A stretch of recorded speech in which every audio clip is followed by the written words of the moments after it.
Pokemon. Starting from a simple game about catching monsters and trading with friends, now the highest grossing media franchise of all time. Pokemon has wormed its way into many of our hearts with their cute and powerful designs, interesting storylines, and popular media such as the anime, games, music, or the trading card game. In this episode of Too Much Free Time, me, Apple, and our friend Joe-san stroll through memory lane as we look back on our experiences with Pokemon right before the latest gen is upon us. From topics such as how did we get into Pokemon, the best and worst Pokemon designs ever, and our hopes and dreams for the upcoming Pokemon games. All this and much more, let's get right into it. Welcome everybody, my name is Snivy. And I'm Apple. This is a podcast where two friends with too much free time just talk about the things we love. This week, we're talking about Pokemon. And we have our friend. Hello, I'm Joe. Hi, so this is Joe. Today we're trying to talk about Pokemon, look through some of our experiences with the games or the show, or whichever one of the mediums. There's too many. But Pokemon as a whole has been around since 1995, guys. It's been so long. Sheesh. And the latest generation is upon us. So I thought, what if we were to look back on, as I said, our experiences on the series and franchise itself. So I want to ask you both. I'm guessing you guys are both excited for the topic. Of course, Yeah. It's like next month already until the next game. Yeah, there's literally 1 month and 1 week left until the game launches. I still need to pre-order the game, to be honest. So the first topic I want to ask you guys to, give yourselves explanation is, how did you guys get into Pokemon? So let's start, with Apple. Could you start? Sure. How did I get into Pokemon?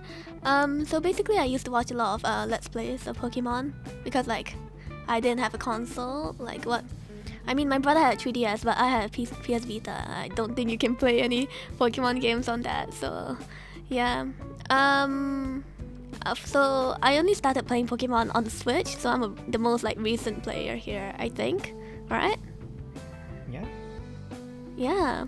So if you're talking about the first ever Pokemon game I played, right, is Let's Go Eevee and Pikachu. Damn, that's so basic. Anyways.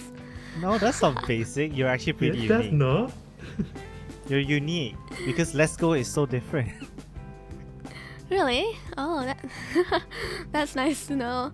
But yeah, I started with I have a Let's Go Eevee, and yeah, Eevee has became one of my favorites. I chose Eevee because it's cuter than Pikachu. Pikachu is so overdone. So yeah. But yeah, I started playing Pokemon because of I started playing Pokemon because of Let's Players. I thought that's cool. I wanna catch pocket monsters.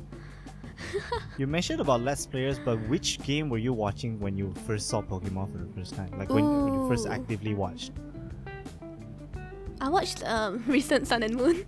Oh, so you started the first major exposure in terms of the games, even if it's through watching content, was Gen 7, which was Yeah, I'm very recent. 2016 only. It's not that. Okay, it has been quite a while. But it's last gen. It's not that much generation. No. It's 2 gens ago now. We have Gen 8, Gen 9 coming. Oh. This is Gen 9 Oh, yeah. this Yeah, year. the next one is a new gen. Yeah, but Gen 7 has been at least 7 years ago. You can't say that's not a long time ago. But I had exposure to Pokemon as a franchise even before that, which is the TCG. I like to watch people open the packs and stuff. Or I thought you pay it yourself. No, I don't play. I don't know how to play it. I just like watching people show off their TCG collection, their Pokemon TCG collection, or them opening. It's the dopamine from seeing them be happy like getting an ultra rare card or anything. Yeah, that's very fun. So you like the gacha? I like the gacha. Yeah, the orangey. Truly, you like to see your favorite let's players or streamers get their gacha. Oh my god, this is the holo card. Let's fucking go. Yeah, that's what I like. That's what I like to watch. Nice. So you mentioned that you started from looking at people go through the booster packs, TCG. See, this is also why I mentioned like the trading card game, because I usually don't hear people start like getting exposed to Pokemon by trading card game. It's actually that is a very uncommon route that people take when it comes to being exposed into Pokemon. Because like based on just the past 3 years, Pokemon has been revving up a lot in terms of their marketing. They had like favorite musicians making music videos for them. They had like a lot of more cartoons, webtoons, a lot of shows. They've done so much, and then they just partnered with Ed Sheeran. What the fuck? Yeah, for the new Pokemon game, Ed Sheeran gonna sing the official song. The song is good though. Yeah, really good. Yeah, Celestial is really good.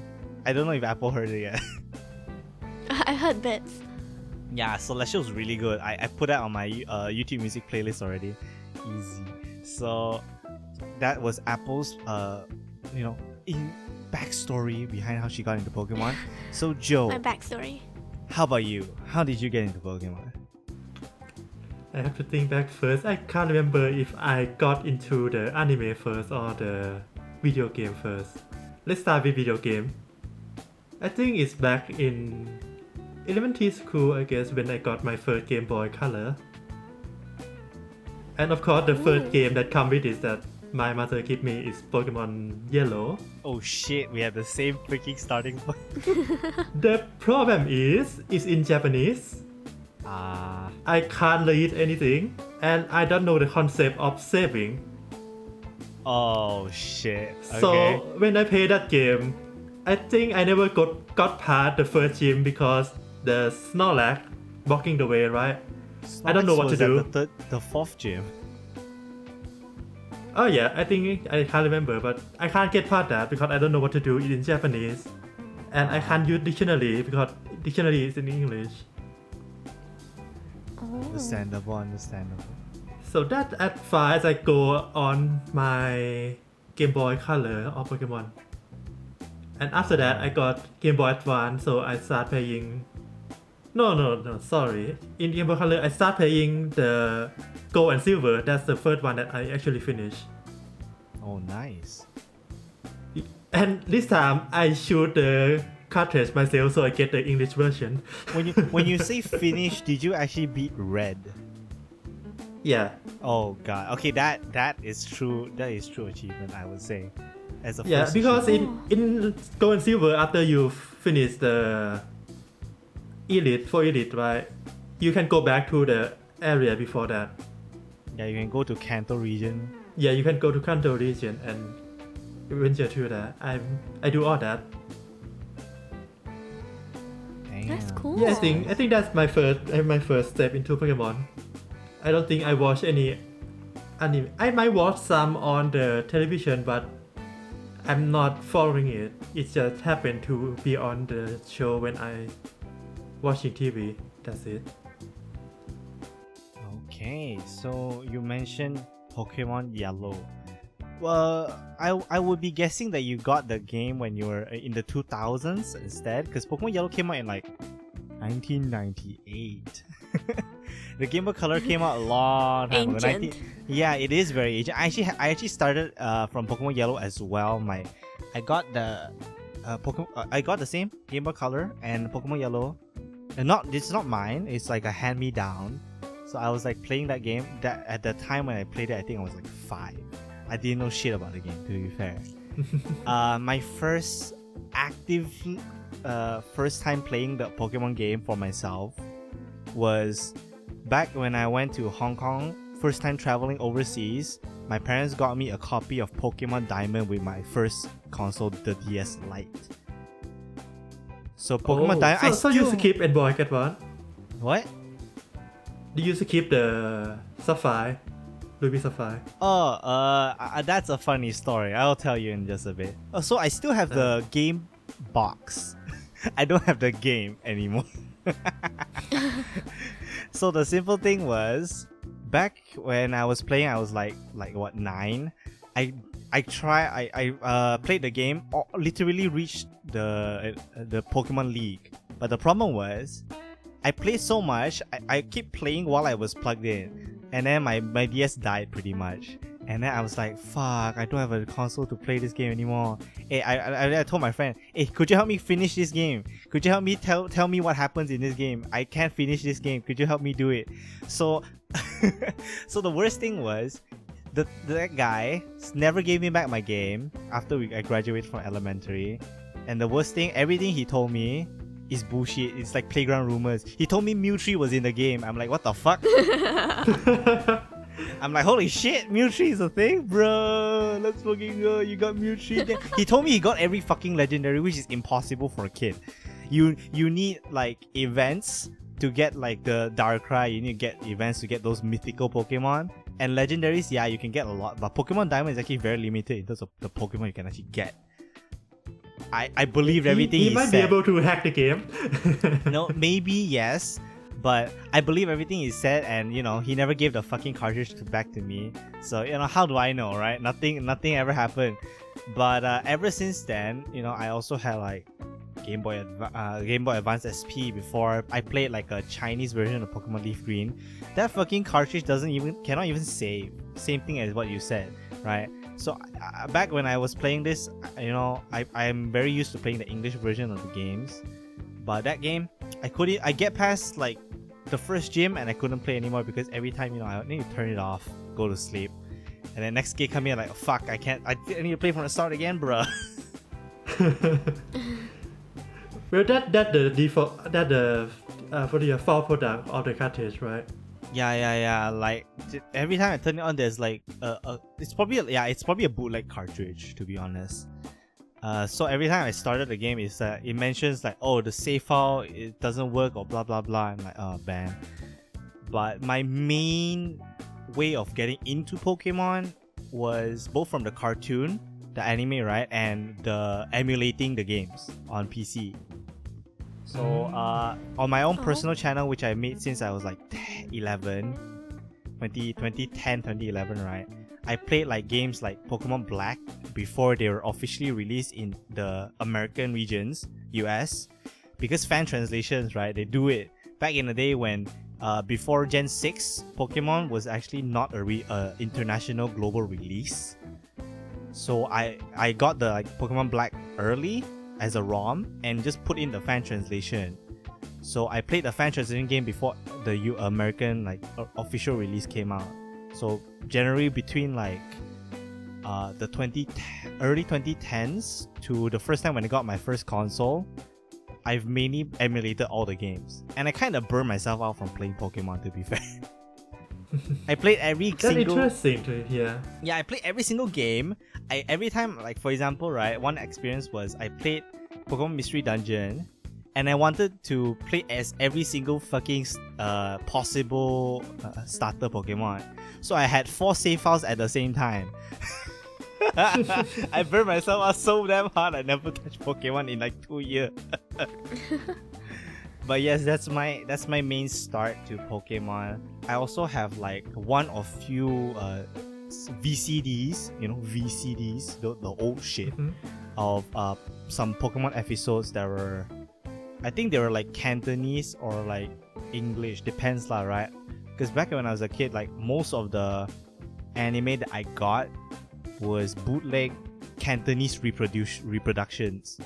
So for example, I watched like Dragon Ball in Cantonese, Pokemon in Cantonese. It's weird as shit. It's the same thing. I also listen to mine in Thai. Yeah, but at least yours is local language.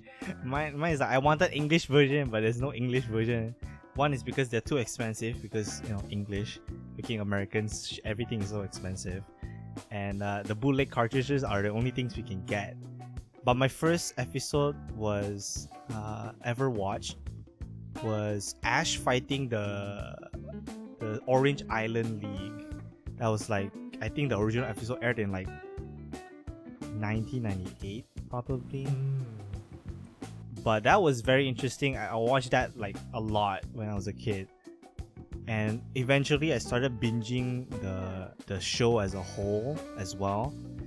And that's my origin. I could say I'm a super fan, but it's been way too long since Pokemon has disappointed a lot of people, in Gen 8.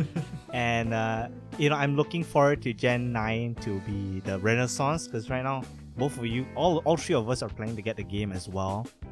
And it has multiplayer, supposedly. It's a multiplayer. It's from the trailer and from the info that they released, it looked promising. Yeah, I would say it's more like you can sync with your friends and then you can meet up whenever you want and play together. But no matter what, this is a major breakthrough for the Pokemon games, in my opinion. And I really do hope Pokemon Scarlet and Violet will become, like, if not the most well-received game since Black and White 2. But that's enough about that. Yeah, Black and White 2 was in 2012. Every single generation after that, the Pokemon community has has a lot of shit to talk about. They talk a lot of shit, alright? Yeah. Isn't on 3DS, isn't it quite popular too? No, ever since the 3D transition, a lot of people really? talk shit about the games. One, because X and Y were the easiest games ever to complete. They didn't have any major difficulty curve. Two, Yeah. obviously from 2D to 3D, they lost a lot of like aspects that people loved about the 2D pixel art, right? And when it comes to like how Pokemon Company, ever since Gen 6, they release games every fucking year. X and Y, Omega Ruby, Alpha Sapphire, 1 year break, Sun and Moon, Ultra Sun and Moon, Let's Go Pikachu, Pokemon Sword and Shield, Sword and Shield DLC. And then like the last year was the worst, Brilliant Diamond, Shining Pearl and Arceus coming up in the same half a year. And then now we have Scarlet and Violet. So it was very it was a very hard grind from Game Freak's perspective, that a lot of people were like, you guys hop into 3D like this, and you guys aren't exactly like giving yourselves proper time to build a perfect next game. Compared to like other Nintendo franchises like let's say Kirby or like Mario. Mario comes up with a major game every 3 to 5 years. Like the last one was they take their Odyssey. time. Yeah. And then like Kirby, last one was Star Allies, and the newest one was Forgotten Lands. Everything in between was spin-offs. Pokemon, nah bro, every fucking year, main series. Every year, main series and side series. They have at least 5 new Pokemon games every year. I feel like that lot, right? Like literally like last year, they released Brilliant Diamond, Shining Pearl, Pokemon Unite, Cafe Mix, Pokemon Go updates, Pokemon Masters EX updates. They're fucking crazy, to be honest. But that's also why they're the most highest grossing media franchise of all time, to be fair. Yeah, they release a lot because I think it's all the new game don't target the same group. And we're only talking about the games. The anime never stops, pretty much. And the merchandise never stops, pretty much. Yeah. Is the anime for Sun and Moon finished yet? The anime for Sun and Moon ended before Sword and Shield started. What do you mean? Okay. That is Sun and Moon. I forgot. Here's the thing with the anime, alright? Everything outside of the games revolves around the game's releases. So the games are always forced to release so that the writers and the production lines can create more content. Like the anime Pokemon Journeys right now has been about 4 years old, since 2018, just like Sword and Shield. But Pokemon Journeys was different compared to like every series before that in terms of the anime, right? Because Pokemon Journeys was about 2 co-main characters, and then it was running not on the main story of the games, but completely side stories. Compared to like the previous the anime from the first Gotta Catch 'Em All era until now, Sun and Moon, they always surrounded like Ash going through the new region, generally going through the Pokemon League or whatever battle centric storyline they had. Like Sun and Moon did like the trials, and then eventually Pokemon League as well. But so for the journey, is it talk about the side story a lot, side story in the main game, or does it original? so Pokemon Journeys right now is actually coming to an end.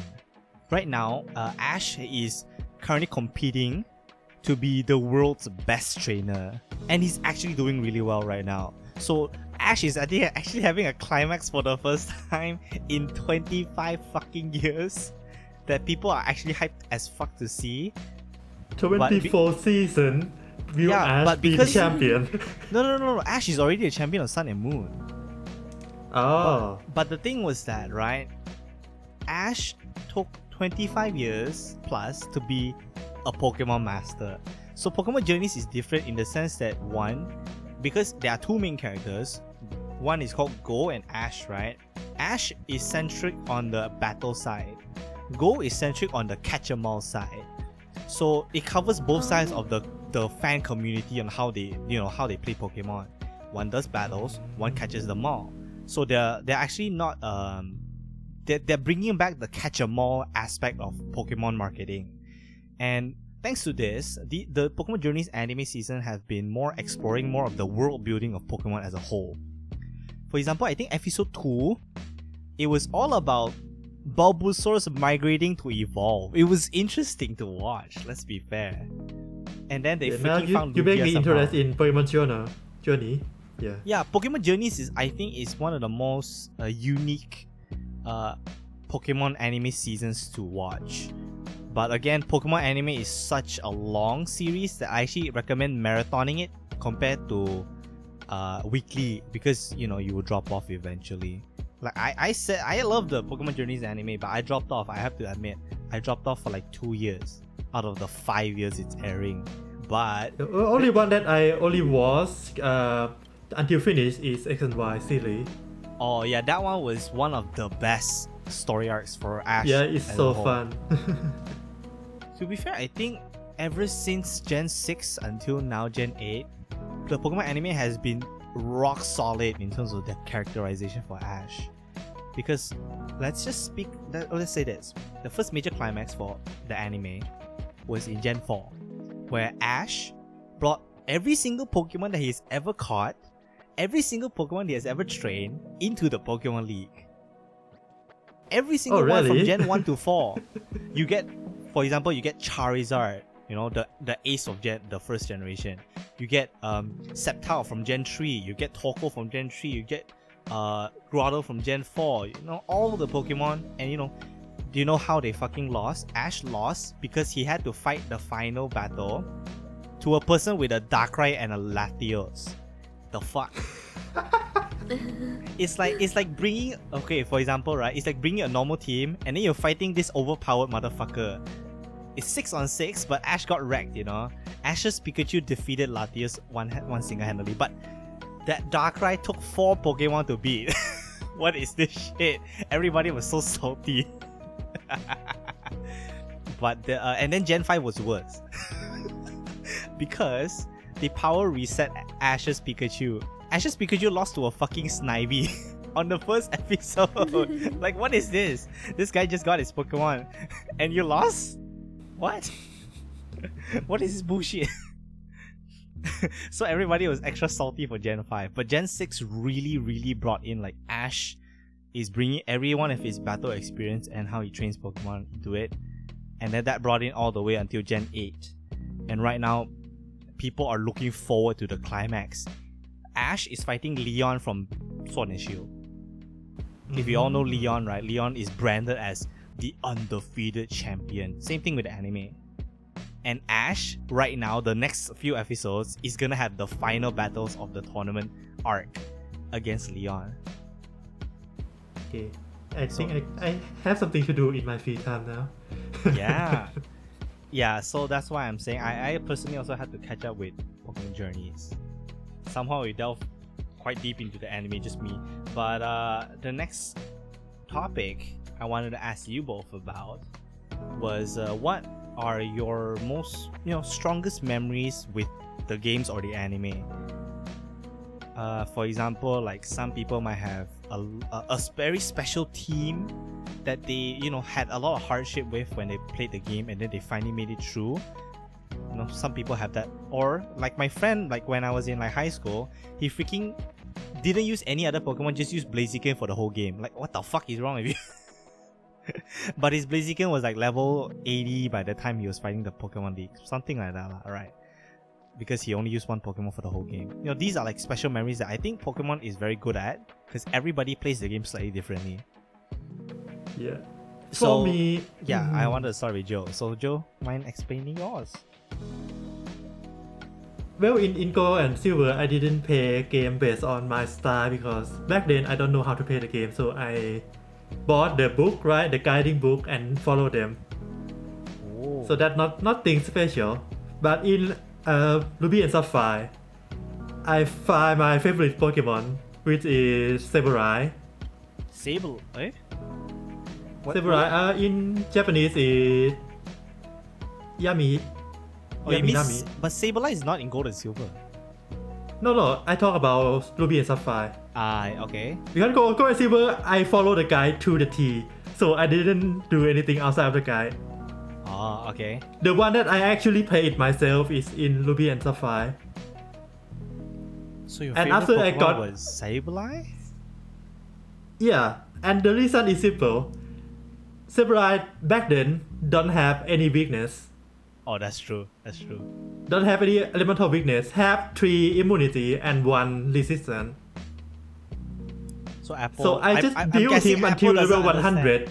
I'm guessing Apple doesn't Yeah, understand yeah. because like in Gen 6, which is X and Y, they introduced the Fairy type. Before then, Oh. Fairy type was not a thing. So Sableye Yeah. only has Sableye's typing is Ghost and Dark. There is no weakness back then. Now there's a weakness in Fairy. Back Yeah, then, that's effective in that type Fairy. is invincible in terms of like the super effectiveness. Oh damn. So I don't have to worry about anyone one-shot me out of the blue. So I just build Sableye, one Pokemon, and win everything with him. Oh, that's nice though. But Sableye's stats aren't that good. But we're not playing Aren't that competitive, good, so what do yeah. we know, right? Yeah, back then I don't know about online at all. I only play online like in 3DS in X and Y. After that I play online, but before that I don't play. Ruby Sapphire doesn't even have online. And I skipped DS. I didn't own DS, so I skipped 2 damn. generations, I think. No, that was just one generation. Ah. It's Game Boy Advance. Pokemon you skip 2 generations. That's true. When I was talking about console generations, but yeah. Yeah. I talk about Pokemon generation. I skipped 2 generations: Diamond, Pearl, and Black and White. Man, you missed out, bro. Everybody Hey, says I black did and play white. Diamond are the and Pearl best. on Switch, man. No. Everybody says black and white are the best games ever. Those nostalgic But I don't like playing in dumbasses. emulator. I'm telling y'all, the people out there who are still like Gen 5ers, you guys are too nostalgic for your game.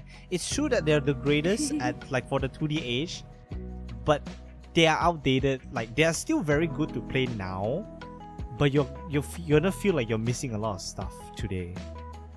But we'll get into that. So any others, Joe? You mentioned 3DS. After that, I think in X and Y and no, X and Y I didn't do that much. I do a lot in Sun and Moon. Because in Sun and Moon I go deeply into competitive scene. Oh, I fight with the local community and also do a breeding to give away at the event. In my local event, I give away a lot of Pokemon there. Damn, you went there to do charity. Yeah, because the When you breed, there's a lot of extras, right? how do you call the one who hosts the event is my friend. So he asked if anyone want to Donate. give away a Pokemon. Yeah. Nice. Funny What? thing is, I have like five IV Disto, right? One box of only 5 IV Disto. One And the whole other box? box is a yeah. Bruh. Apple. That Do you box understand what that means? doesn't even go half. Head Most of empty. people don't interest in Disto. More people interest in already pre-built Pokemon. Okay, so what Joe was talking about was that the Pokemon competitive scene, there's a lot of hidden mechanics in Pokemon ever since Gen 1, right? Where for every single generation, Game Freak has been making it more accessible to the normal people. So I think ever since like Gen 6, Gen 7, they've made breeding the most competitively viable Pokemon very accessible. They've made competitively training your Pokemon very accessible. So what Joe was saying was that when we have a 5 IV Ditto, right? That means your Ditto is at least minimum 5 out of 6 stats perfectly bred. Or perfectly caught lah, let's be say. Ditto cannot breed with Ditto. Yeah.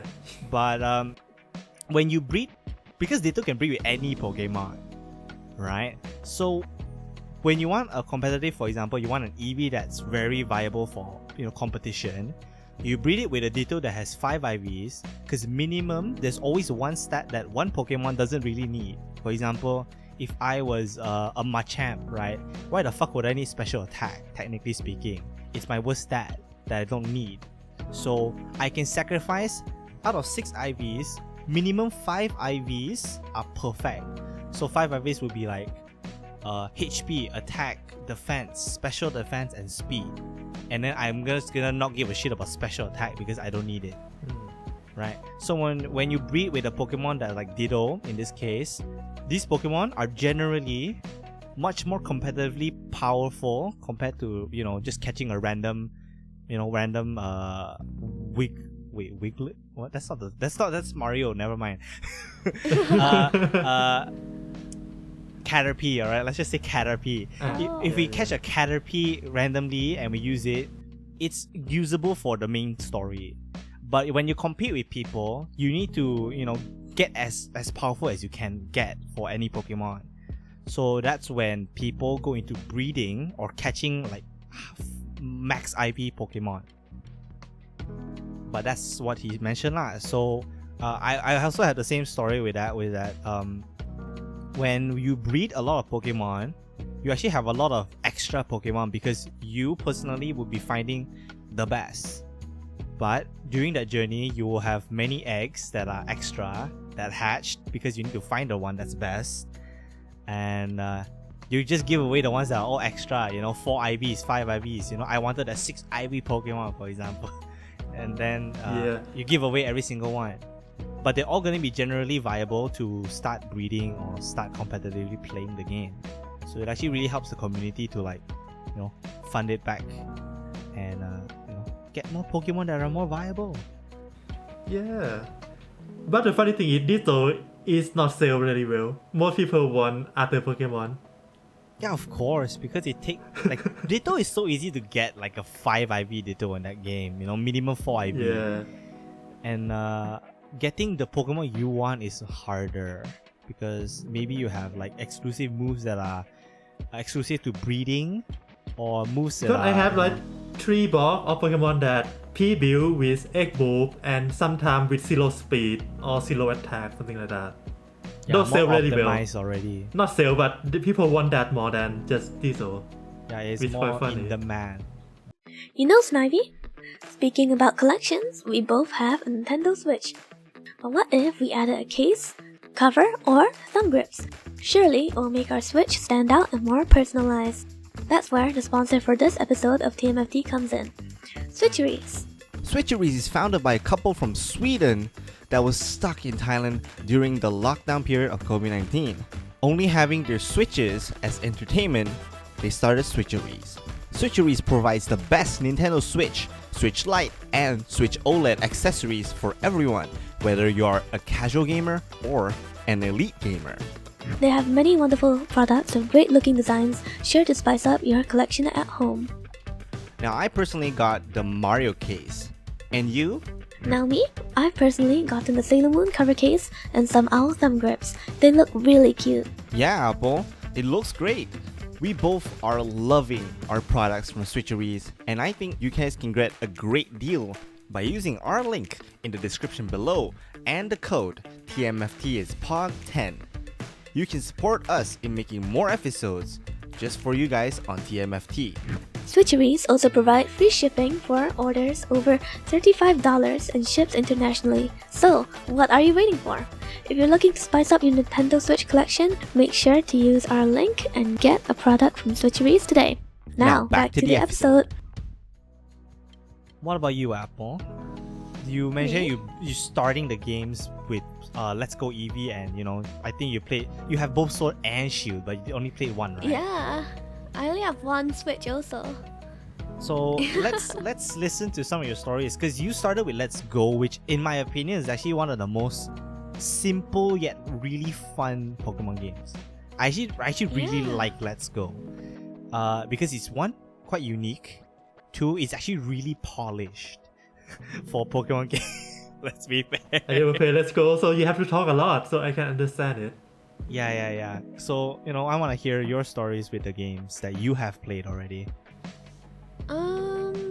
What did you like about your playthroughs?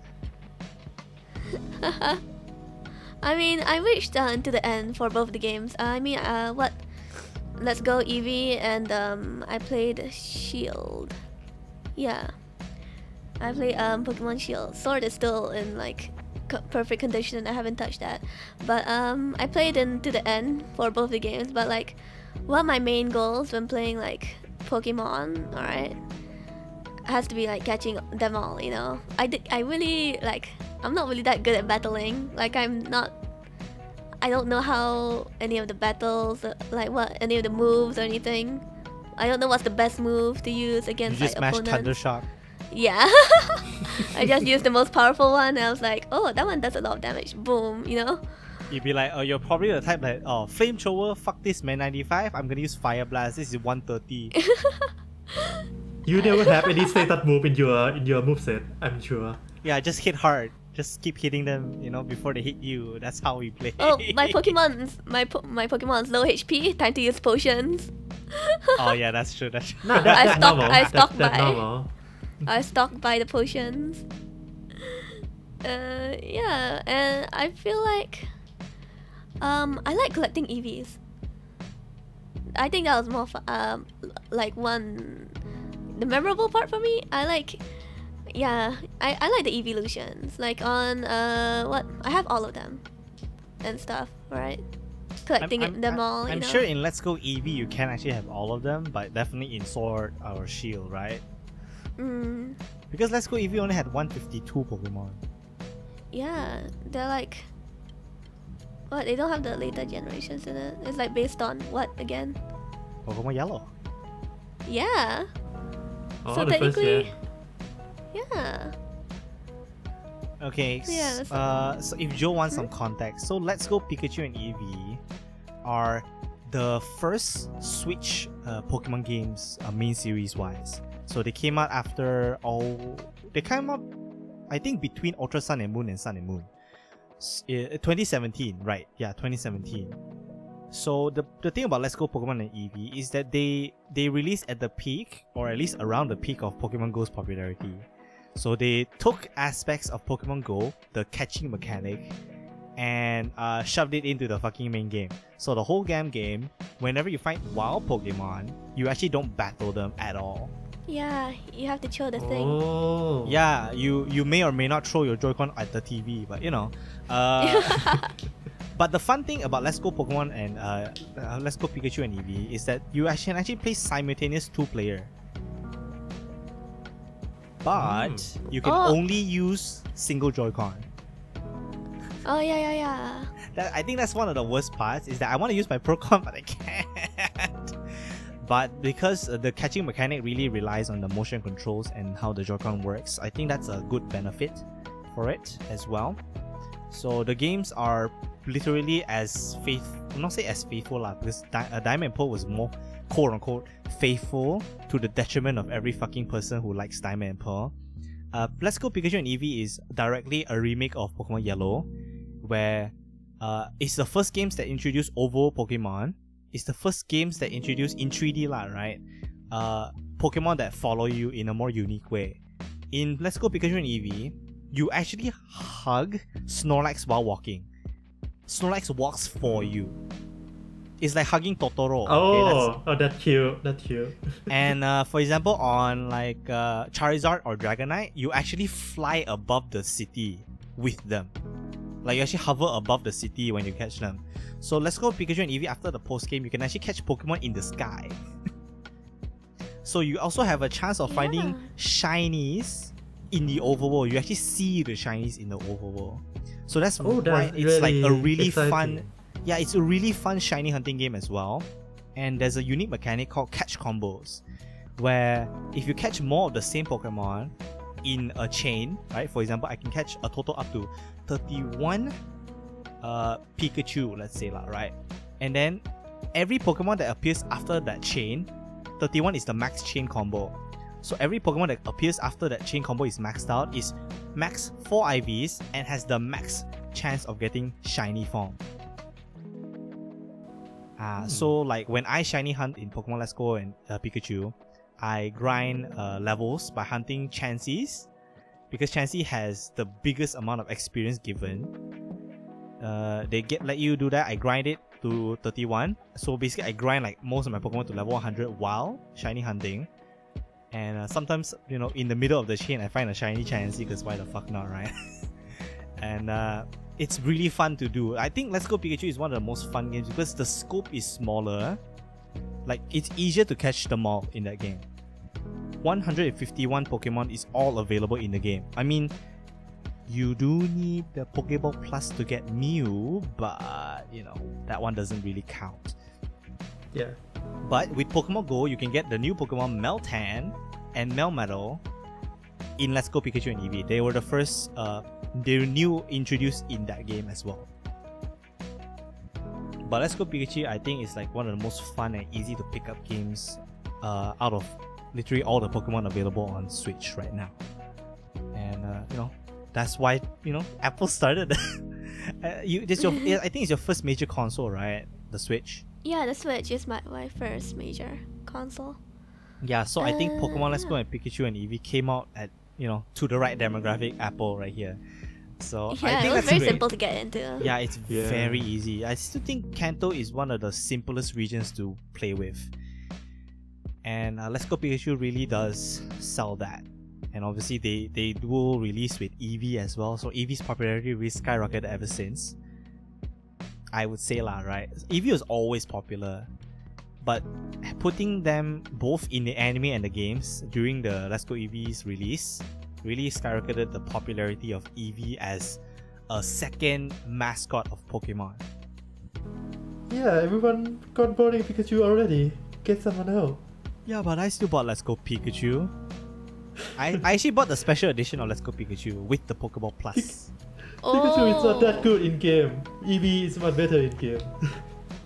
You got the ball. No, I wanna be Ash Ketchum, bro. I remember when I was playing Gen 4, like I went and like bred a Pikachu with Volt Tackle just to be like Ash Pikachu. Because Ash's Pikachu's exclusive move was Volt Tackle that you need to breed for. But yeah, just saying like Ash is actually I can't remember which version is that, but I catch Pikachu and tried to use him, and he got one shot by Earthquake, and I never use him again. Yeah, Pikachu as a Pokemon is not that good, but in Let's Go Pikachu, it's pretty usable. Alright, both Eevee and Pikachu are pretty usable. But also, Apple had Sword and Shield as well. Anything you want to mention about your Sword and Shield gameplay? I think. What did you think about the game as you started from Let's Go Pikachu and Eevee?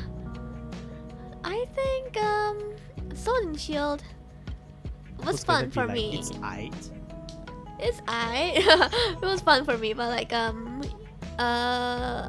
of course, like some of the stuff I couldn't really understand because like I didn't play the past game, so I had to like look it up a lot. I have to look up what? like stuff. Like what? I'm curious. Like how to get like because like I have like the collection mentality, right? Mm-hmm. I wanted to get like all the Pokemon that I could get in this version, right? But so like a lot of them I had to search like online on how to get it because like I have no clue how. Yeah, but catching them all has nothing to do with the previous games. No, I mean like what? I don't remember. Like I don't know a lot of the Pokemons. Like there's like a lot, so like I don't know their types or anything when I like, encounter them and stuff. So I have to look up or like, you know, or like how to get like the ones that like you need to be the breed. The breed. Breed, yes. Oh, Breed. is Yeah, in yeah, yeah. Let's Go Pokemon version have the type indicator when in fighting scene? Pokemon Battling has introduced like, you know, telling you what Pokemon is affected to what Pokemon since Gen 7 actually. Since Sun and Moon. So like battling is actually easier ever since Sun and Moon in terms of like you not needing to memorize as much. I think your perspective is that obviously this is your first time playing like a full-scale Pokemon game compared to Let's Go Pikachu and Eevee. Yeah. Right? So your experience would be like, or what Pokemon are actually in this game, you don't know. And you don't know where to find that data, you know, before you started to search for it.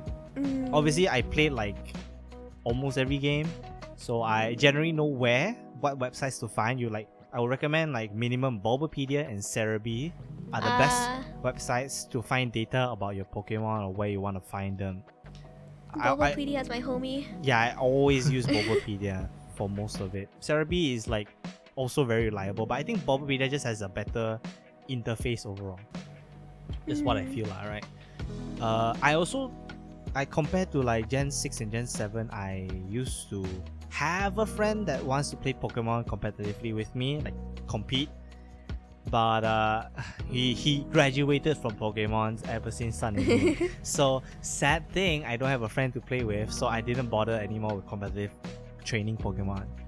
But I've always loved catching them all. Same thing with you, Apple. So ever since Sun and Moon and onwards, I've always aimed to get every single Pokemon in the decks, minimum lah, right? Except for the DLC for Sword and Shield. I don't play the Sword and Shield DLC. I don't know if have you played the Sword and Shield DLC, Apple? Nah, I don't even have the ball. What? That's just a different thing, but I don't have the ball. The Pokeball, you know, the controller. You don't need the controller to have DLC. I What? know, but I just want to say I don't have the ball. Apple, you don't have balls to begin with anyway. Yeah. But the ball is only usable in Let's Go. I know, I just want to say I don't have the ball, even though I almost got it. You know one thing that I want to mention when you mentioned the Pokeball Plus as well is that Pokemon actually release a lot of unique accessories with their new generations. If you didn't know that, for example, in Gen 4, Heart Gold Soul Silver, they actually released the Pokewalker, which is literally a Tamagotchi type of device. Right? You can transfer your Pokemon from the games into a portable pedometer. So you can build levels while walking with your Pokemon and then transfer them back in the game. Maybe they'll find some items, maybe they'll find like new Pokemon as well. It's very unique. And Pokemon has always been a very unique way for Nintendo to introduce new technology to the masses. For example, the Link cable, which is the cable that they used to trade Pokemon back in like the first gen. This cable was not popular at all before Pokemon came out. But Pokemon popularized the use of trading and multi console compatibility thanks to the Link cable and Pokemon Red and Blue. And the Game Boy Advance was the first portable console to introduce wireless communication thanks to Pokemon Fire Red and Leaf Green bundling a wireless transmitter so that you can transfer to friends without a cable. So Pokemon Fire Red and Leaf Green introduced wireless connectivity to, you know, consoles, portable consoles lah. And from the DS, Diamond and Pearl was the first console generation where internet connectability was a thing for, you know, portable systems. So they introduced the GTS, the global trading system, where you can trade Pokemon and play with anybody anywhere in the world. Very unique, right? Oh, yeah. So Gen 5 also introduced multi-gen. Gen 5 actually didn't have any major technology introduction, but it was the first Pokemon generation that came out on the DS where the 3DS just came out. So they had multi-console like connectivity like upgrades. And then like Gen 6 introduced international releases to the Pokemon franchise. Ever since, they never missed a date for like global releases. And This is a good thing. yeah, it's a very good thing. And then Gen 7 overall introduced nothing, I guess. It actually introduced a different marketing strategy for Pokemon as a whole. And Gen 7 with Let's Go Pikachu and Eevee introduced the Pokeball Plus, which is both a Pokewalker, a Joy-Con, and an accessory for Pokemon Go. You just don't have display for Pokewalker. No. It's different where the Pokeball Plus, you can actually put your Pokemon from the Let's Go Pikachu and Eevee into the Pokeball Plus. You shake the Pokeball and you actually have the cry of the Pokemon. For example, you put Pikachu in it. When you shake the ball, it'll go like Pikachu, you know, something like that. Oh. And then as a controller, it has motion controls. It's charged by Type-C, and it also has it has 2 buttons. Only 2 buttons. It has the Only 2 joystick for the ball, the center part of the ball. You can click it in for A, and then click the top of the ball for B. So how the fuck do you play the game with this? Easy. For anything that's X or Y, you shake the ball. So it has motion controls for controlling the functions. Very unique, but as a controller, it's pretty shit. Yeah, you can't eat outside Pokemon Let's Go. You can, but you have no buttons. I tried playing Super Mario Party with that ball. Oh, really? There's no buttons. There's only A and B. And the last thing is that there actually is an extra GPS for Pokemon Go. It lets you play your Pokemon like Go more accurately. that bracelet thing. Yeah. So it's very interesting in that sense. When Sword and Shield actually is the first games to introduce DLC, as major DLC campaigns were the first time to ever be done. Oh yeah, Gen 5 did one thing. It's the first game series to have sequels. Yeah. Yeah, so Oh, every generation introduced welcome. something fresh to the Pokemon franchise. But again, I would say that's a good and a bad thing because Game Freak has no fucking breaks, bro. They're dying, I'm telling you. They're fucking dying. Which is why like Scarlet and Violet is like a breath of fresh air. Because, even though they came out of 2 games in the past 365 days, Brilliant Diamond Shining Pearl is the first pair games that are not made by Game Freak. Pokemon Arceus is the first game that is, a random extra game, but they tried a lot of new mechanics in the game, which they actually brought a lot back for Scarlet and Violet. Which is why, but I really hate Arceus because the polish was non-existent. But that's just Yeah, it's like a game that released just for experimental marketing. They were running off the hype of Gen 4 remakes, for one. And the second thing was every major thing that people loved was 100% new to the franchise. You get Pokemon by scale. You can catch Pokemon without going to battle. You can find Pokemon like everywhere. You can travel like it's relatively open world. It's literally the first major open world game for Pokemon. So it is very unique. Yeah, they try a lot of new things in that game, and they don't call it the main series so that no one gonna blame them for that. No, it's actually main series. It's actually Really? main series. It's a side main series game, but it's main series, which is very funny to say, to be fair. But I think Sword and Shield, for old long-term fans, Sword and Shield is probably not the most liked games. But I only play until I collect all Pokemon, and I never go in after that. yeah, but I believe Sword and Shield is actually a really good game for people who just started, to be honest. Like, because the Switch is like the most popular Nintendo console currently. And most people started with either Let's Go or Sword and Shield. So either way, ever since the Dex cut, which you all know, led to some major fucking Twitter fallout.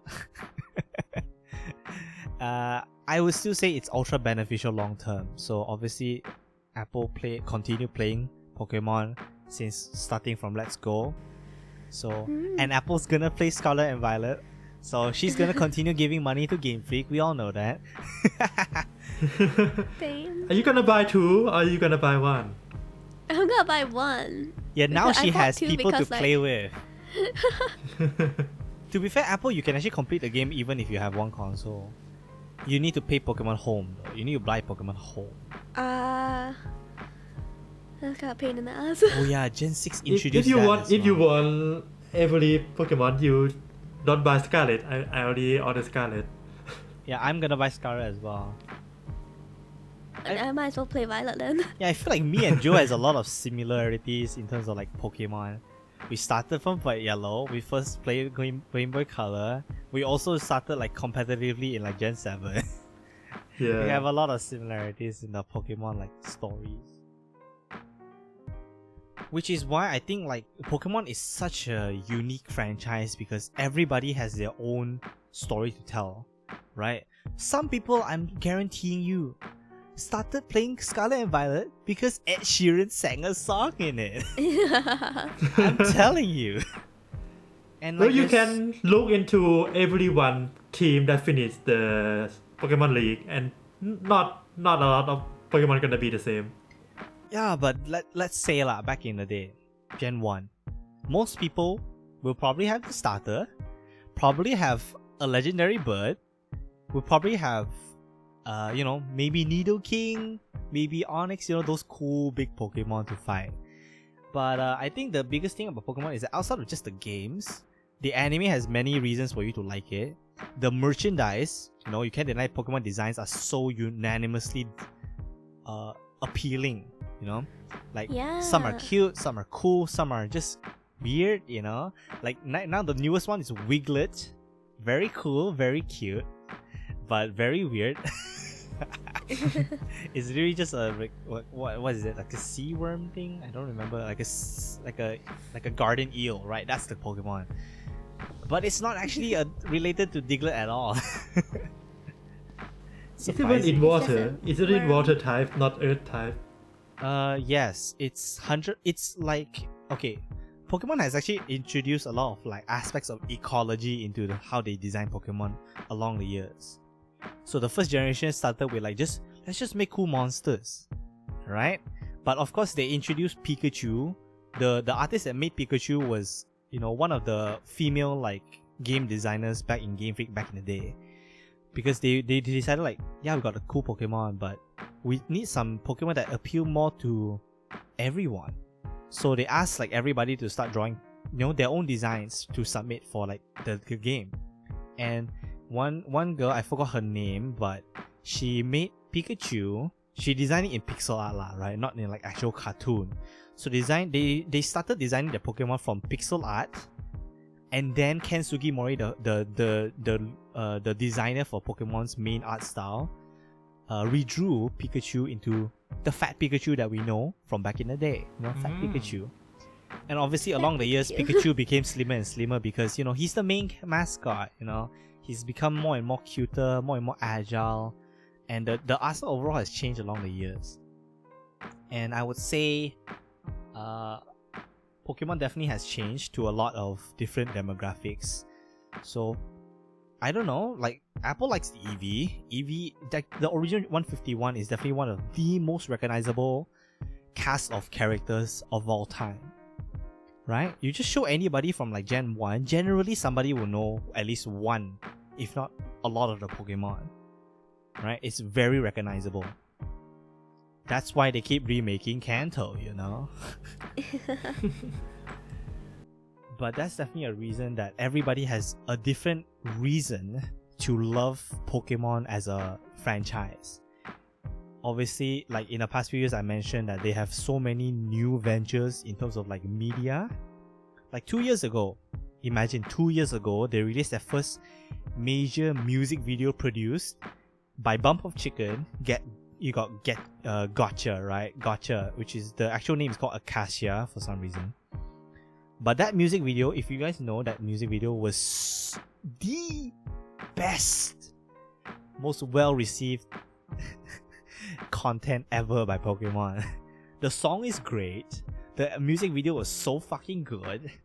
Everybody to this day still loves it.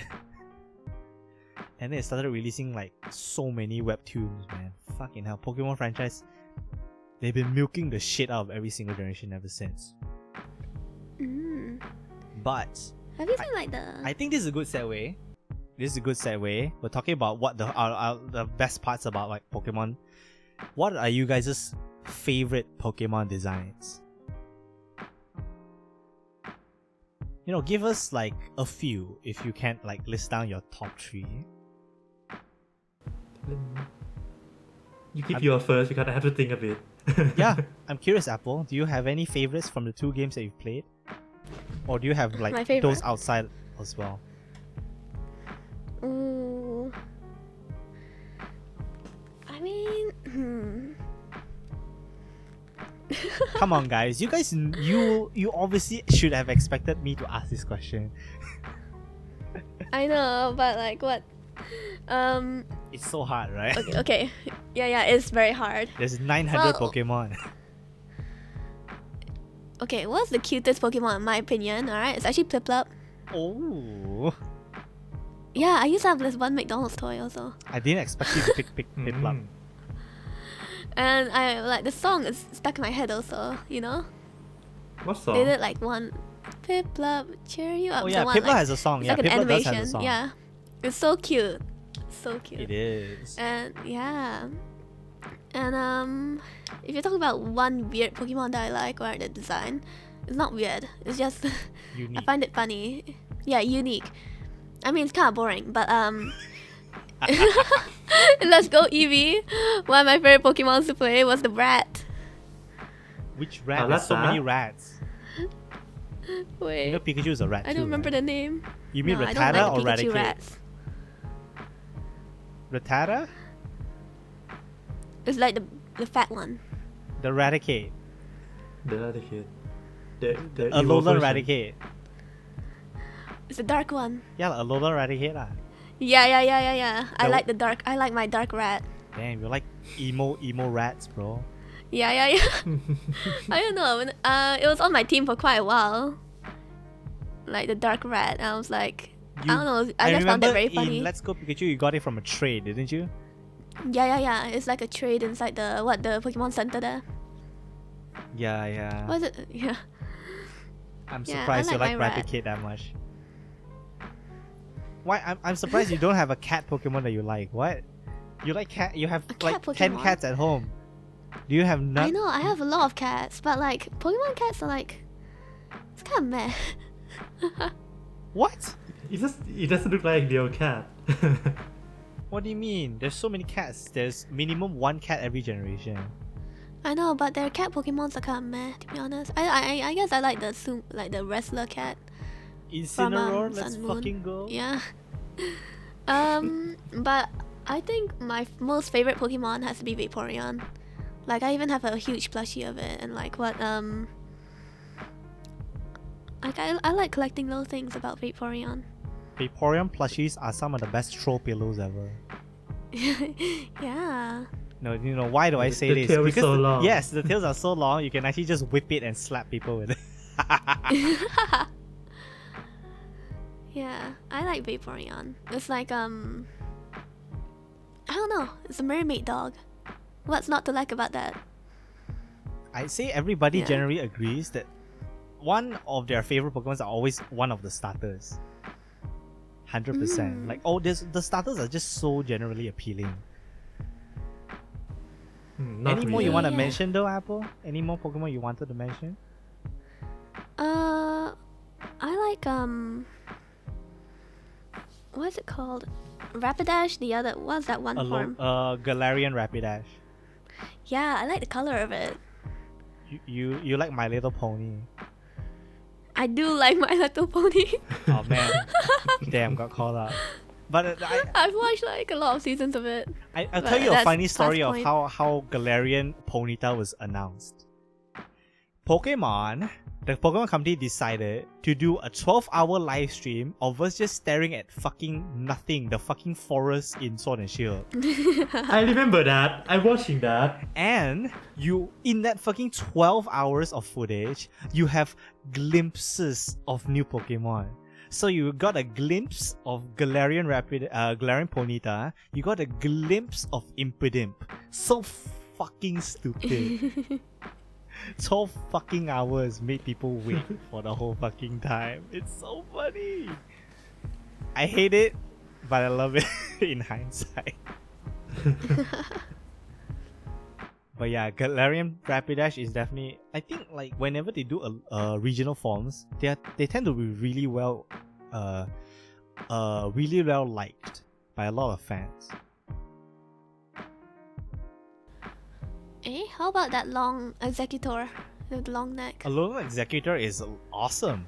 Well, people love that one, you know. Yeah, it's a dragon type. Did you know that? Wait, is it? I didn't know. Wait, how's it a dragon type?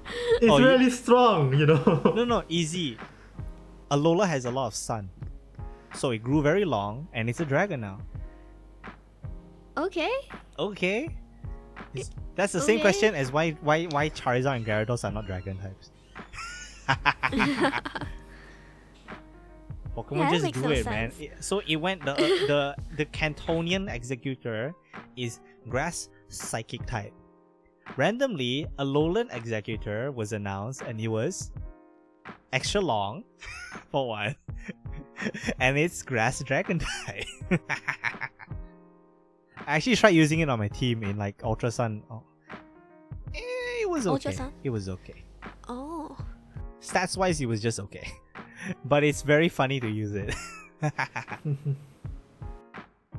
Did you know in Smash Brothers Ultimate, Alola Executor is actually a Pokemon that you can pop out of your Pokeball? Yeah, I see that before. And the only thing that it does is that it is so fucking tall, it splits the stage in half. So yeah, I'm saying Alola Executor is pretty much well beloved by the fans at this point. It's such a memeable. Yeah. What about you, Joe? What you, Joe? I think my favorite, I gotta keep 3, but most of them are just wanky Pokemon. Wangy? What? Wangy. Wacky. Wacky. Oh. I thought you said wangy. Wangy. First one, most of them I like because of the design. First one is Polygon. Porygon. The first one? Oh. The first one, the one that have edge. Porygon Z or Porygon 2? Polygon 1. Oh, yeah, the first one. I just love how weird it is. Yeah, it's still very unique even to this day. And I hate Polygon 2 and C because it become rounded. What? What if I told you Porygon 2 is one of the most viable Pokemon for competitive? I know, but I hate it. It Dang. becomes so round from the square. But that's the from point. the polygon. You know, the concept of Porygon is based on polygons. So Yeah, for it's a polygon. Yeah, Porygon 1 is based on early 3D graphics. Porygon 2 was based on graphics that have evolved into smoother graphics. Then it got corrupted in Porygon Z. Yeah. No, don't talk about Polygon C. No one using that. Porygon Z is good. It's not as good as Porygon 2, but you know. Yeah, Polygon 2, if whole If you like episode Porygon is 2 better. is so good. So what's your But I next hate one? it. Bruh. Next one is Samurai. Samurai? Sableye. Oh yeah, Sableye. I don't know why, but I love him so much. Do you I like love the Mega? design. Do you like Mega Sableye though? Of course. Of Mega course. Samurai got me hyped so much when it got announced. Mega Sableye is OP though. Really good. Damn, that's a loud cat. Mega Sableye, very cool. What's next? Yeah, and the next one is the one next to the samurai in the Pokédex, Mawai. Oh. Yeah. The cat. Damn, you got your own Pokemon right now. Mega Mawile also very strong. I don't use Mega Mawai, so I What? don't know. Why? Mega Mawile's OP, bro. I can't remember the reason. Maybe it's not fit in my team, but I didn't put it in my team. Damn. Any other Pokemon you just want to mention? Hmm? Any Pokemon that you want to mention? Oh yeah, from Sword and Shield, there are one is it Sword and Shield or Sun and Moon? I can't remember. Whichever. Miku. Oh, that's Gen 7. Yeah. Yeah. If I still in competitive, I'm gonna put that in my team. And Pyukumuku is very hard to use though. Like, I it's love very that type of unique. Pokemon. Yeah, I love that type of Pokemon. I love two-star game. Bro. Bro. Toxic Oh my and Protect is my two best move. Bruh. For Gen 7, I would say I would rather use Marini over Pyukumuku though. Like Toxapex. Ah.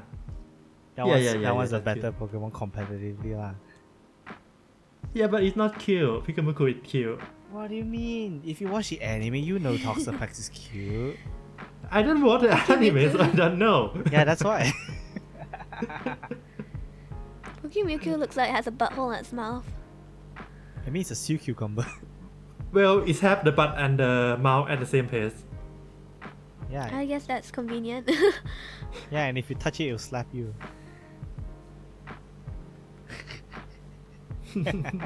Oh yeah, the anime. Yeah, in the anime, Ash gets punched by Pyukumuku. Yes, that does happen. Oh, really? When it comes to my own like favorite Pokemon, I think it's a very hard choice, as you guys mentioned. There's over 900 Pokemon. There's over like 100 new like separate forms for Pokemon at this point, right? I generally have a very major soft spot for starter Pokemon, naturally. I feel like I know what's your favorite Pokemon. What? Snivy. It's actually not my favorite, to be honest. Snivy's not my favorite. Oh, okay. Again, I made this username when I was playing Black and White. That's why. Snivy was the grass type starter of that generation. If in hindsight, I actually prefer Oshawott over Snivy. But that's just me, right? I just still think Snivy is a very, very unique Pokemon to favor. But my favorite starter, I generally pick grass type starters for most of the generations. My favorite is still Bulbasaur. Bulbasaur is my favorite like starter out of every single one. I've always preferred Bulbasaur over like the other two, Squirtle and Charmander. Because everybody chooses those two, everybody chooses them. Like, why the fuck the Bulbasaur is so cute. Also, because I read the manga Pokemon Adventures or Pokemon Special, if you guys don't know, that the red in that story, the starter that he uses is Bulbasaur, and I've always grown an attachment to Bulbasaur overall. Like I won't say Venusaur is my favorite fully evolved starter, but my favorite first stage starter is Bulbasaur. I always have a soft spot for Bulbasaur. I remember buying a plush for Bulbasaur, but I don't know where the fuck it went. So sad. When it comes to other favorites, I would say it's probably based off like experiences with the Pokemon, right? Like gameplay or other reasons. I would say Gen 7, I really enjoyed Mimikyu a lot. Oh. Because Mimikyu's like major mechanic is so busted. So Yeah, it's really Mimikyu's ability is that he has a one-hit substitute guaranteed every time you start a game. If you know what that means, Apple. Basically, substitute lets you tank a hit. Ah. Substitute as a move is that you use 25% of your HP to make a decoy, where it can take any hit for you, no problem, and then you can do whatever you want behind the substitute.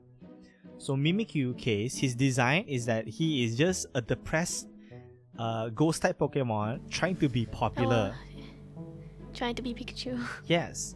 So he made this costume where people will hit the costume instead of the actual Pokemon itself. So Substitute, when playing competitively or in the main story itself, they will always hit you, but I will tank a hit with no damage, 100%. At least one hit, no damage. And Mimikyu is quite strong. So it's actually very, You have very really fun. high stat for attack. Yeah, it has quite a decent speed and attack stat as well. Yeah. When it comes to another Pokemon that I would mention, I think my favorite fully evolved starter, grass type right, obviously, is Decidueye. What's that? The grass owl Pokemon. Oh. The one in Sun Sun and Moon. Yes. Apple doesn't know obviously, but you know Rowlet, right? Oh yeah, Yep. yeah, I know where all It's that. the fully evolved version of Rowlet. You can search it up. But Decidueye is like the first time I saw Rowlet, I'm like, oh my god, I need Rowlet in my fucking team, bro. It's so cute. And then it evolves into Decidueye, like, whoa, this shit is cool, bro. Basically, Decidueye is like Robin Hood mixed with an owl and a grass type. So his main weapon is arrows, bow and arrow. He uses his hoodie strings as the arrow bowstring. And then he's a grass and ghost type. His main move is called Spirit Shackle, I think. And his whole gimmick is that when he hits you, you can't leave. Your Pokemon cannot leave the battle. I mean, that's just a gimmick, right? But Decidueye, I really love it. I wish Decidueye was in Smash, but he's at least in Pokemon Tournament, so you know. You can try it there. Yeah, I tried. I don't know how to play. No, I know how to play. I spam projectile. You play Sonar, I see. Yeah. Other Pokemon, I think a lot of the Pokemon are just so damn good. It's so hard to decide. But Gen 4 has some of my favorite Pokemons of all time. My favorite bird Which is? Pokemon, Staraptor. Staraptor is my favorite bird out of like regional bird Pokemon. Oh, this guy. Why is that? The anime. Huh? The anime, I guess. What? The the anime bird, makes the bird with the mohawk, right? Yes. Okay, so Very like emo. Staraptor is the first bird Pokemon that has a very, very good move, which was close combat. He's like, imagine this is a normal flying type, but he hits you with close combat, which is like one of the hardest hitting fighting type moves in the game. So fucking good though. Every time I play the Sinnoh games, I have to use Staraptor. It's just so good. Obviously, there have been like better bird Pokemon ever since, like Talonflame, or like I also liked in Gen 7 the one which was like, I forgot the final form's name, but it was very good. Oh, a Toucanon. It's based on a toucan. Cannon. Yeah. That one is very unique Pokemon. That one's very unique. Yeah. I think Gen 7 has some of my favorite Pokemon of all time as well.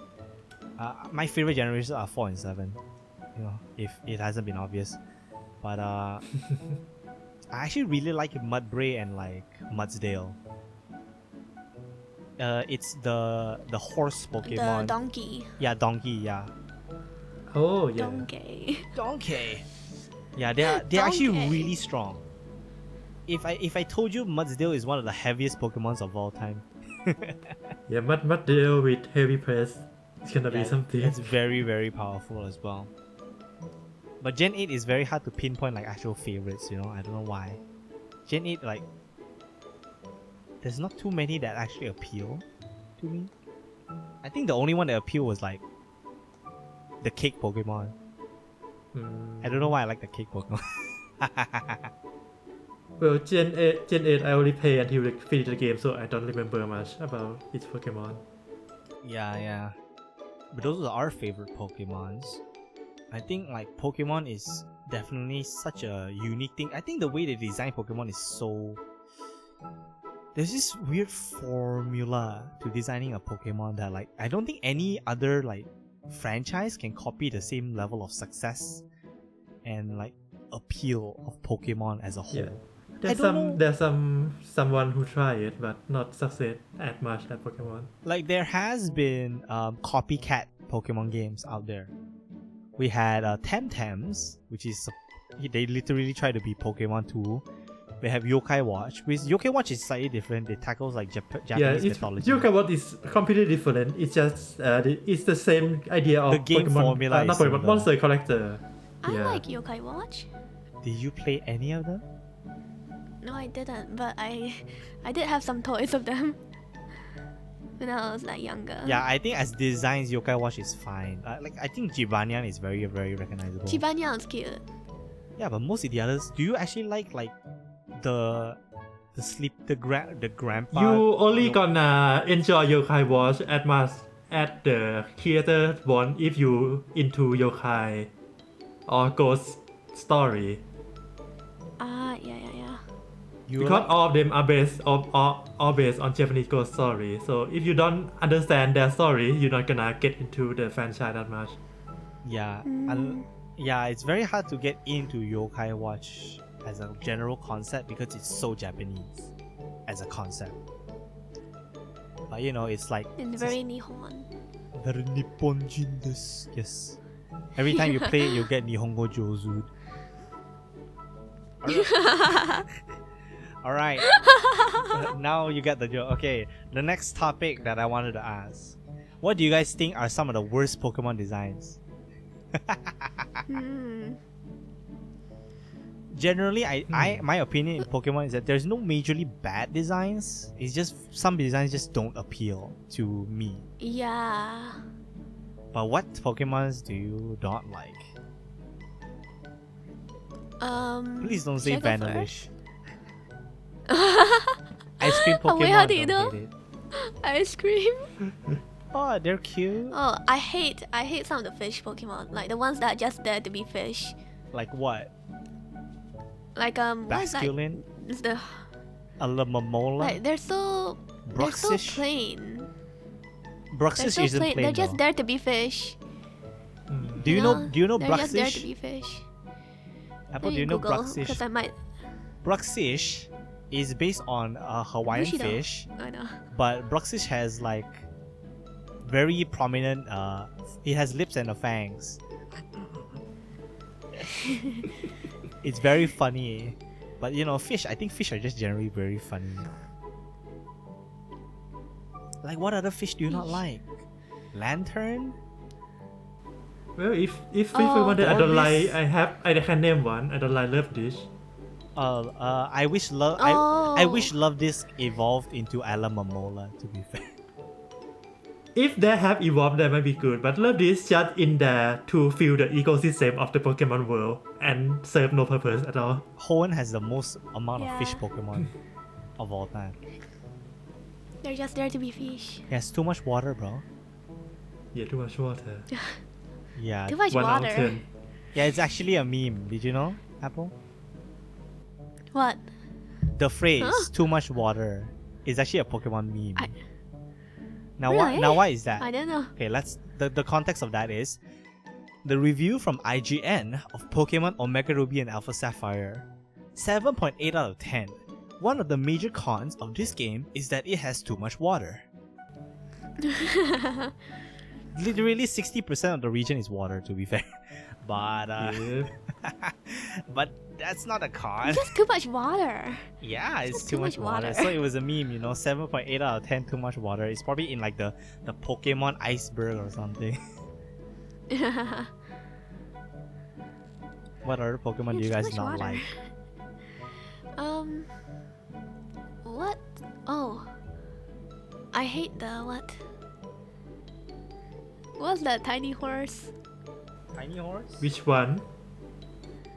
Wait, let me Google.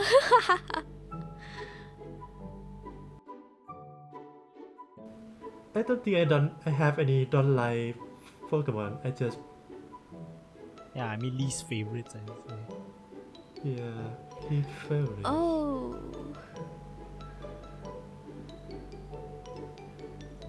My least favorite should be Geodude. What? Why? What? I just don't like how just it a rock with looks. That's it. Why, you don't like a rock just staring at you with his hands in the air? Yeah, just floating around with the hand. Damn. Damn. It evolved form is okay though, but I don't like Geodude. So you don't mind Golem but you hate Jude? Yeah. Oh, I hate Keldeo. Why? It's just, he It's looks just a funny. Kelpie. Looks weird. Huh? Isn't it called a Kelpie? Like the... Keldeo. No, I mean the concept. What do you mean? A Kelpie What's is like a that? water horse. Like a fairy water It horse. doesn't look like a water horse. It looks ugly. I've never heard anybody say Keldeo was ugly. What? He looks ugly. He looks ugly It's a AF. legendary Pokemon. Nobody says that. I know. What do you mean? You want ugly Pokemon? There's way more. You like Probopass? Like, huh? You like Probopass? I think you might like it. Actually, it's funny. This one's funny. Purple Pass is funny. Yeah. I need to say it's funny. Oh my god. Man. It's acceptable. In terms of like designs, I don't like as much. What? I don't actually particularly like Bergmite. Just I guess. say it. Okay. What? Okay, I think like Gen 6 has a lot of like Pokemon that just hasn't like withstood the test of time. I think a lot of Gen 6 designs have like been just okay. Gen 6 is X and Y, right? Yeah, X and Y. Like a lot of the Pokemon didn't hold up. That's what I'm trying to say. It's like Gumi, sure, that helps out. Klefki, okay, that's cool. What other Pokemon do you actually prefer? Like Sylveon is nice. Sylveon is 100%. Sylveon's nice. Yeah, but who else?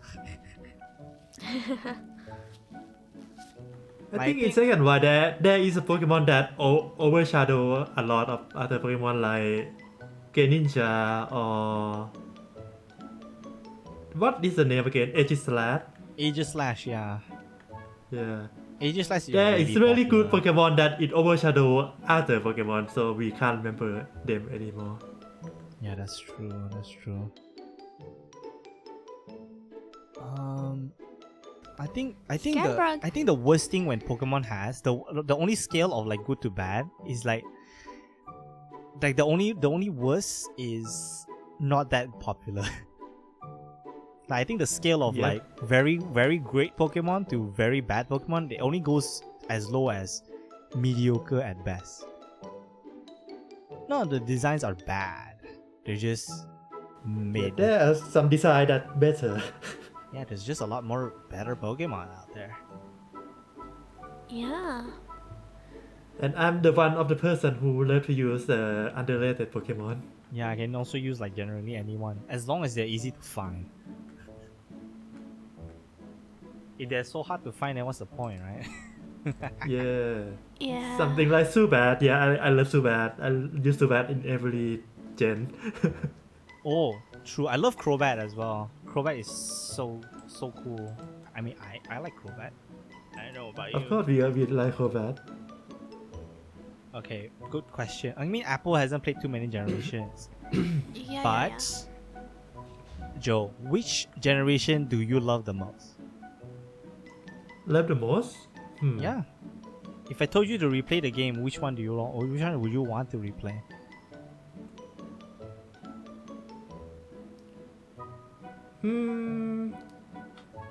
Olas and Sun and Moon, I guess. Oh, Just the because I 3DS spent a era. lot of I spent a lot of time in 3DS era. I would guess probably the same thing. Right? The 3DS era is just the right amount of like convenience, like accessibility wise. Yeah, it have a lot of quality of life, so you don't have to travel that much compared to the old game. I would think Let's Go Pikachu would be a really fun game to replay. And also obviously I think Sun and Moon. I think Ultra Sun and Moon is probably the more replayable games. Yeah, it's all about Outer Sun and Moon. Yeah. I ask you, which game do you prefer, Sword and Shield or Let's Go Pikachu and Eevee? Let's Go Pikachu and Eevee. I don't want to play. I don't want to try and play like. I heard Sun and Moon pretty nice. I do have my brother's 3DS, like that can work. So I do want to try it one day. You should Pay mod the Ultra 3DS. version. I Yeah. think you should pay Ultra version. My thoughts on Sun and Moon versus Ultra Sun and Moon. The story of Sun and Moon is actually better, but Ultra Sun and Moon is a better package. It has so many mechanics. It has so much to do in that game. It has so many Pokemon to catch. It's so fun to shiny hunt, so fun to legendary hunt. You can hunt every fucking legendary in that game, by the way. Every legendary. Oh. Sun and Moon had a lot of like missing features, to be fair, but it's actually a very like well-rounded game. My story with Sun and Moon is that it's my most played region of all time. When I first got the game, it was literally during my finals for high school. I like finish an exam, I go in to get the game, and I played that fucking game all the way till my final like exam of the whole like finals. That morning I was like, nah, fuck this subject, bro. I'm not gonna give a shit. I just want to pass that subject. So I played that game at school in the morning before the exam. And I completed the Sun and Moon campaign in like 5 days. First time ever. It's also the first games that I completed the decks. I competitively started breeding. And I played like... how many hours? About 500 hours. I don't have my original 2DS, so I can't look at my.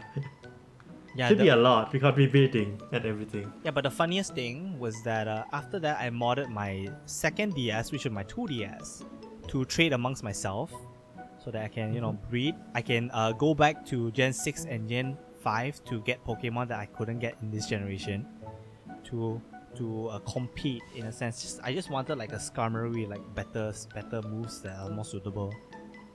And I went back to finish complete Ultra Aqua Sapphire. Wait, no, Alpha Sapphire. Sorry, fuck.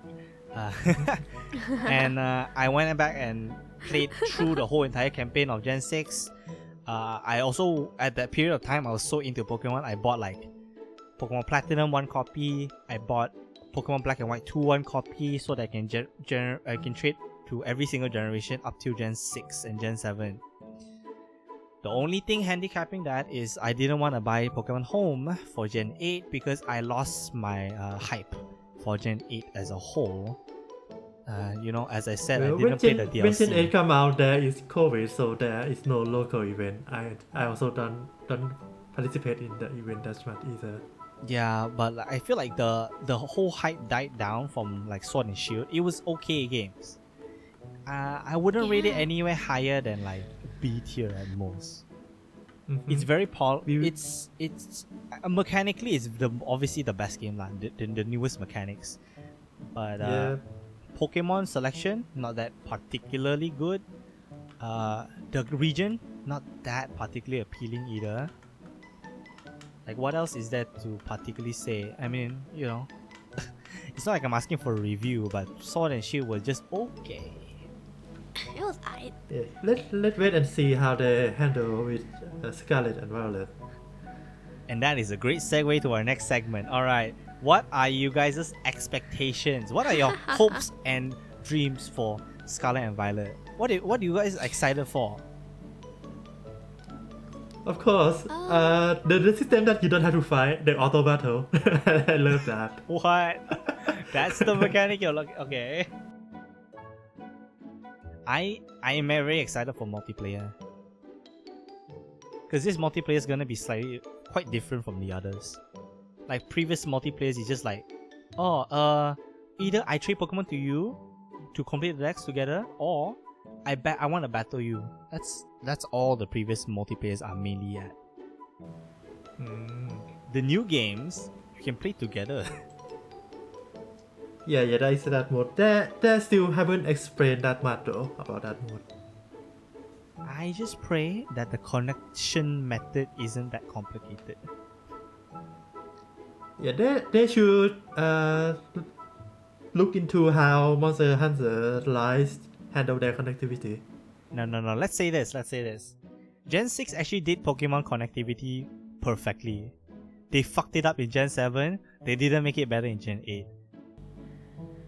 Here's the story.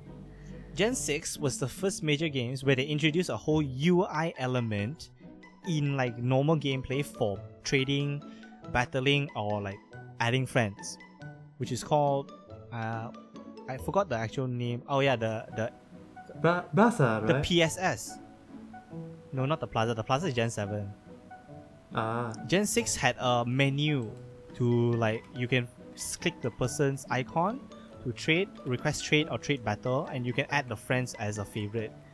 Gen 7 added a whole fucking hub world to connect with your friends, which is the dumbest thing I've ever seen. Because it wasted your time. You had to go through a tutorial just to connect to our friends. Gen 8 didn't make this any better because connection was so fucking awkward. They made you like search online. They connect Search online. the same number. Yeah, No, they have to made search you the same they number. made you connect to the internet, and suddenly you have so many random people in your overworld. You have to put a passcode to actually connect with your friend potentially. And then you can't even guarantee that you get your friend. The fuck? And you cannot like favorite your friend. I play with him already. Can't I favorite the guy? No. And then you want to trade in raid battles. It's not easy. There's a lot more internet mechanics in like Sword and Shield, but the connectivity is just shit. The way you connect is I so hope bad. the new one handle that better. Yeah, I hope the new one just makes it easier, please. Just simplify.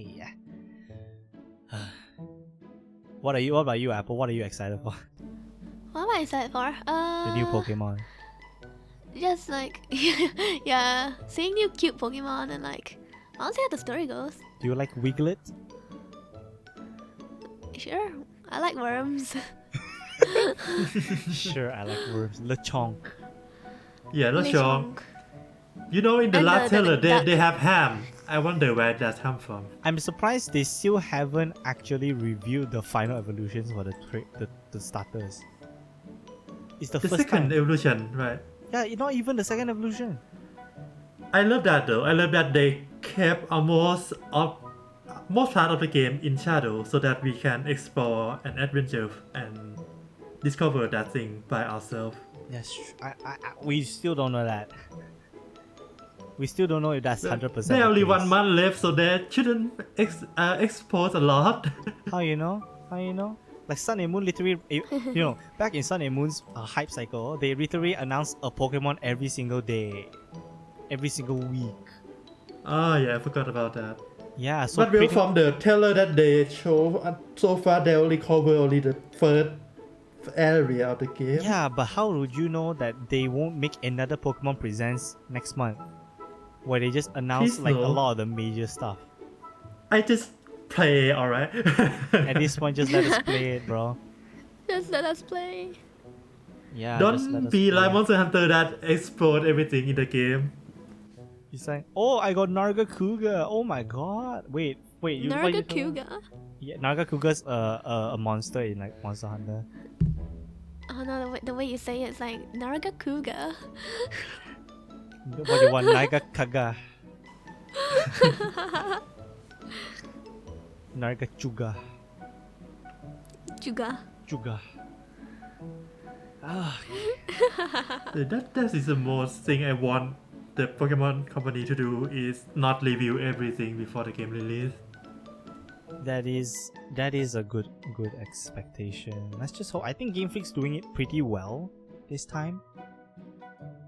Because like I think they did the same thing with like Legends Arceus as well. They didn't actually say everything in a game. But I think the bad part about Legends Arceus is just that it had a very rocky hype cycle. The first freaking trailer was in 10 frames per second. I still remember the first time they showed that game. My god. But well, everybody loves it, so I guess that's a good thing. I haven't played myself, so I have no idea. That is true though. But the hype cycle, I think everybody at least watched what happened with the hype cycle, even if they don't particularly care. But you know, that's the past. And we here looking forward to the future. We only have a month and 1 week left till the Scarlet and Violet games come out. I'm very excited. I only hope you pre-order guys it in the eShop. Oh ho ho! Ooh. No, I'm getting a physical edition. Because in I hope eShop you there have is this a also. function that some region have. That is the game coupon. You can buy the game for like the new release game for like 30% off. Oh yeah. You can get like both games. I think also one good thing about buying online through like pre-purchasing is that if you buy from the right region, you can actually play it early.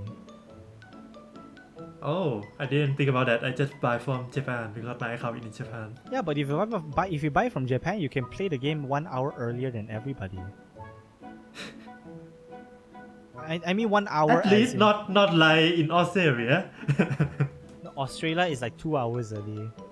Okay, let's say this lah, right? If you buy in America, you need to buy 12 hours late. Is Nintendo handle the release time like that? No, because it's based on region.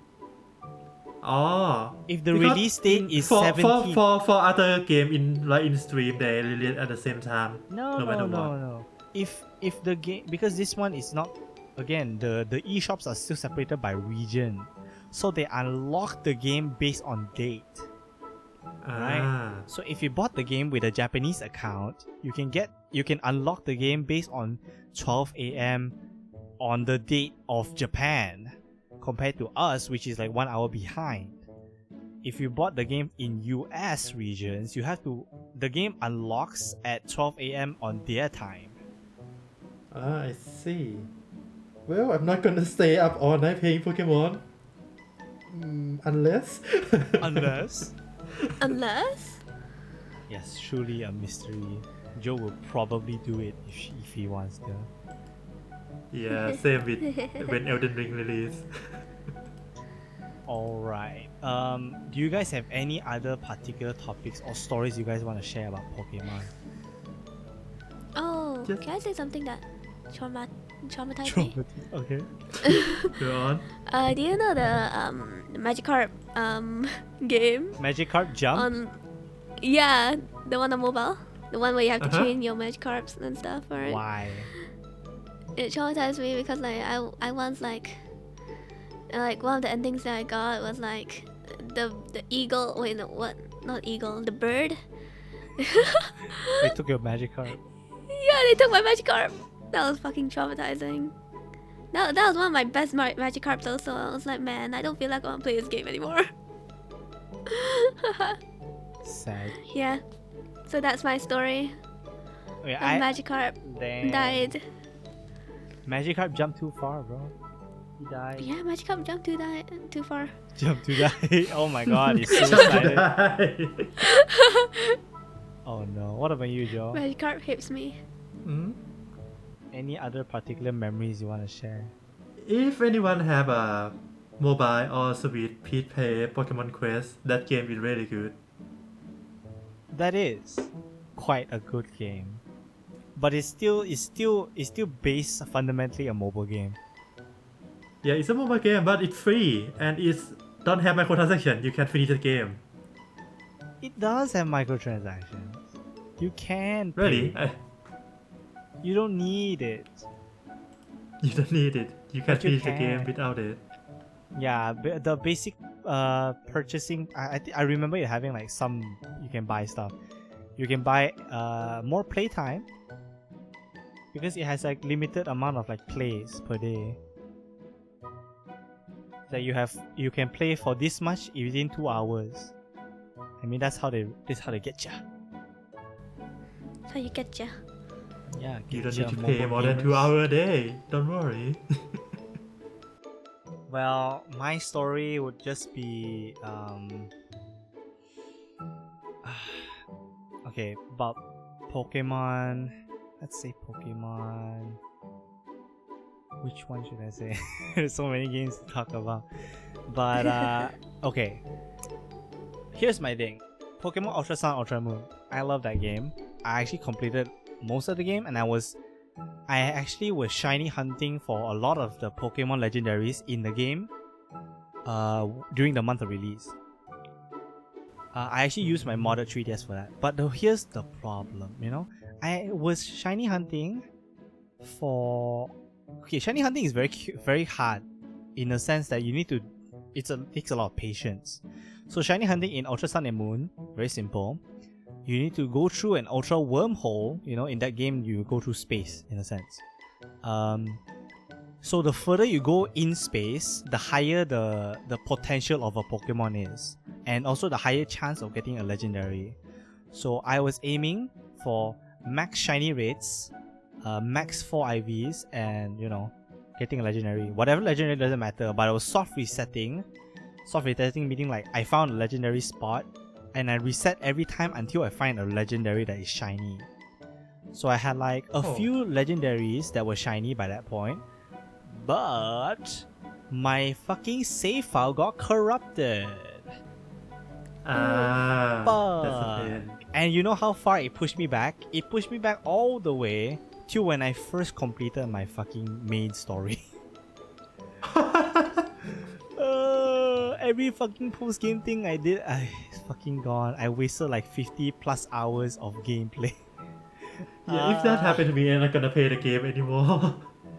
Yeah, so like I have never managed to complete Ultra Sun ever since. I think it actually pushed me back to right before the Pokemon League finished, actually. So, I hate it. I want to finish the game, but this fucking game, I'm traumatized in a different way.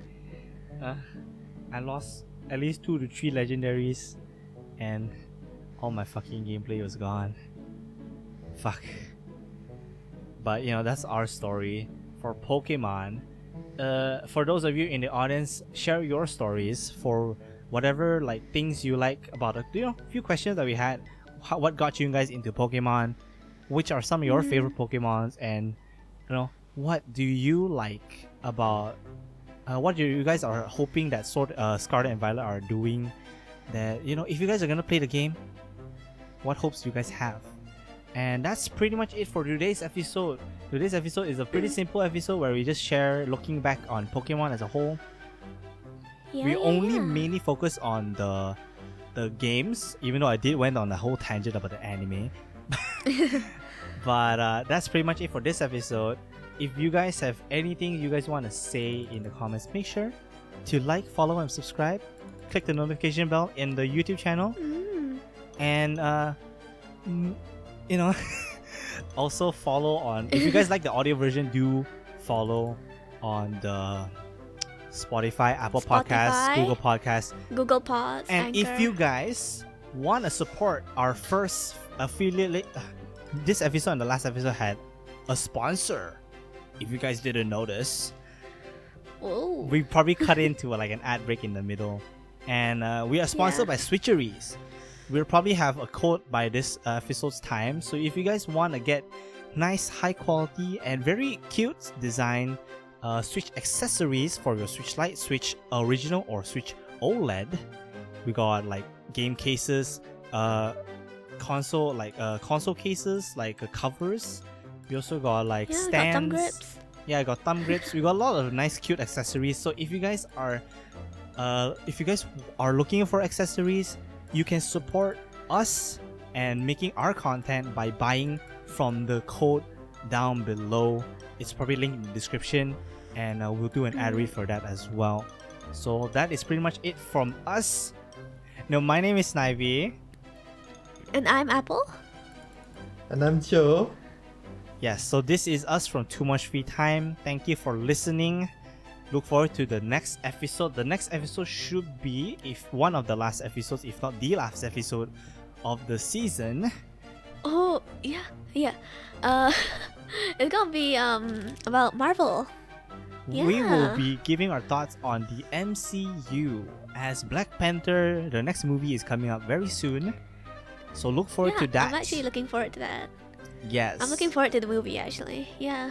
I'm looking forward to what you're gonna talk about Marvel, Apple. You watch a lot of Marvel compared to me. I do. Will you include DC? I realized. No. No. Maybe. One day. DC is a whole can of worms. Yeah, that's a whole separate topic. Yeah. But that is pretty much us, and we are Too Much Free Time. Do check us out on all of the social medias. We'll be linking our socials in the description as well. Support us with the sponsorship, and we will see you on the next episode. Bye bye. Yeah. Bye. Bye. Okay, time to fuck off. Bye bye.